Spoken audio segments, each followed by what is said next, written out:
everyone, welcome back to this channel. In this video, I'm going to show you how to add then and now transition on CapCut apps. Now let's get started. First, after you open your CapCut apps, you just click on the box white icon, this one, click on it. And after this, you can click then and now. This is the then and now effect on a CapCut. You can click on it. And after this, you can click on apply to all for add the transition effect to all videos.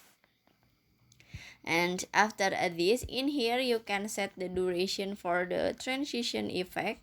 So you just swipe left or right like this. And after this, you can click check icon in here